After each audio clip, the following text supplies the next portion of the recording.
Hello friends, સ્વાગત છે તમારા બધાનું મારા રસોડામાં. તો આજે હું તમારા માટે લઈને આવી છું બે રેસીપી. એક તો છે પિઝા બાઇટ. બાળકોને ખૂબ જ પસંદ આવે એવી રેસીપી છે અને ફટાફટ ઇઝીલી બની જાય છે. ખાલી 5 જ મિનિટની અંદર બની જાય છે. અને બીજી છે સેન્ડવિચની રેસીપી, પરંતુ ડબલ લેયર સેન્ડવિચ છે અને તેને પિઝા સેન્ડવિચ પણ કહી શકાય છે. આ બંને રેસીપી એવી છે કે જે બાળકોથી લઈ અને મોટાઓને બધાને પસંદ આવે એવી છે. ક્વિક બની જાય છે, ઇઝી છે અને પાર્ટી કે એવું કંઈ હોય, બાળકોની બર્થડે પાર્ટી હોય અને તેમાં તમે બનાવો તો ખૂબ જ સરસ લાગશે અને ફટાફટ ઇઝીલી બની પણ જશે. તો ચાલો આપણે રેસીપી સ્ટાર્ટ કરશું. પરંતુ હા, તેની પહેલાં મારી ચેનલને હજી સુધીમાં સબસ્ક્રાઈબ ના કરી હોય તો પહેલાં જઈને મારી ચેનલને સબસ્ક્રાઈબ કરો, વિડીયોને લાઈક કરો અને શેર કરો. તો ચાલો આપણે સેન્ડવિચ અને પિઝા બાઇટ બનાવવાના સ્ટાર્ટ કરશું.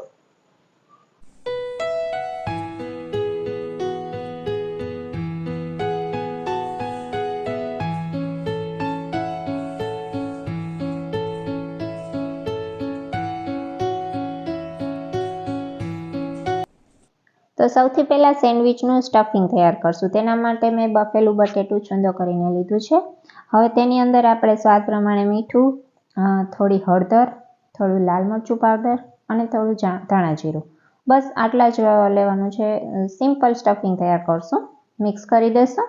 પછી તેને બ્રેડની સ્લાઇસ ઉપર પાથરી દેશું અને બીજી બ્રેડની સ્લાઇસ લેશું. તેની ઉપર આપણે ટોમેટો કેચઅપ લેશું. તેને પણ સ્પ્રેડ કરી અને તેની ઉપર આપણે ટોમેટો કેચઅપ પાથરી અને આવી રીતના રાખી દેશું. પછી આપણે તેને ઘી લગાડી અને એક પેનમાં એક સાઈડ જ શેકવાની છે, બીજી સાઈડ નહીં. પછી શેકેલી સાઈડ હોય તેની ઉપર આપણે પિઝા સોસ લગાડીશું. પિઝા સોસ ન હોય તો ટોમેટો કેચઅપ પણ ચાલે. પિઝા સોસ પછી આપણે મેયોનીઝ લગાડીશું. તેને પણ સ્પ્રેડ કરીશું. સરસ રીતના સ્પ્રેડ થઈ જાય એ પછી આપણે તેની ઉપર સ્વીટ કોર્ન, થોડું ટામેટું સુધારીને લીધું છે, કેપ્સિકમ અને ડુંગળી બધું સુધારીને સરસ ચોપ કરી લીધું છે. તો સૌથી પહેલાં આપણે ડુંગળીને તેની ઉપર પાથરીશું, પછી કેપ્સિકમ રાખીશું, પછી ટોમેટો અને પછી સ્વીટ કોર્ન. હવે આમાં તમે તમારી ચોઈસથી કોઈ બીજી વસ્તુ તમને ભાવતી હોય તે એડ કરવી હોય તો કરી શકો છો. પછી તેની ઉપર આપણે ચીઝ લીધું છે, તેને સરસ રીતના ખમણીને રાખી દેશું અને એક બ્રેડની સ્લાઇસ તેની ઉપર રાખી દેશું. પછી તેની ઉપર ટોમેટો કેચઅપ, પિઝા બેઝ અને મેયોનીઝ ત્રણે લગાડી મિક્સ કરી અને સ્પ્રેડ કરી લેશું. આની ઉપર તમે ચીલી ફ્લેક્સ અને ઓરેગાનો પણ રાખી શકો છો. તે પણ ખૂબ જ સરસ લાગે છે. તેની ઉપર આપણે જે બચેલી ચીઝની સ્લાઇસ હતી તેને આપણે રાખી દેશું. તો સરસ મજાની ડબલ લેયર સેન્ડવિચ બનીને તૈયાર થશે. હવે આપણે તેને શેકી લેશું. ધીમી આંચ ઉપર એકદમ શેકવાનું છે.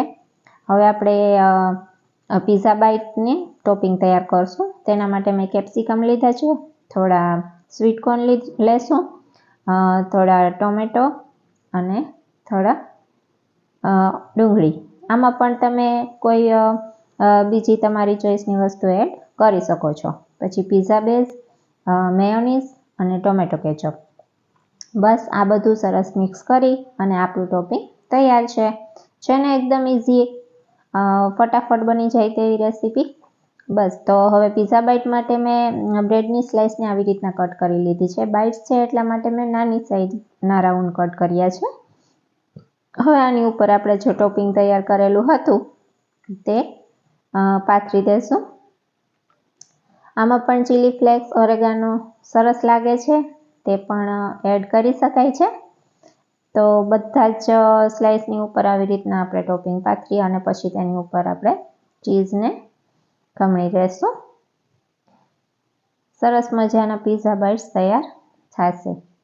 તો ચીઝ પથરાઈ ગયું છે. આપણી સેન્ડવિચ પણ સરસ ચડી ગઈ છે. તેને આપણે કાઢી લેશું અને પિઝા બાઇટને ઘીમાં શેકવા માટે રાખી દેશું. એકદમ મીડિયમ આંચ ઉપર શેકવાના છે. ખૂબ જ સરસ પિઝા બાઇટ્સ બનીને તૈયાર થઈ ગયા છે. એકદમ ક્રન્ચી, ટેસ્ટી. તો આપણે સેન્ડવિચ, ડબલ લેયર સેન્ડવિચ અને પિઝા બાઇટ બંને તૈયાર છે. ખૂબ જ સરસ, ટેમ્પટિંગ યમી, જોતાં જ એકદમ બાળકો ખુશ થઈ જાય તેવા બન્યા છે. તો હવે આપણે તેને સર્વ કરશું. તો પહેલાં હું તમને સેન્ડવિચ પણ કટ કરીને બતાવીશ.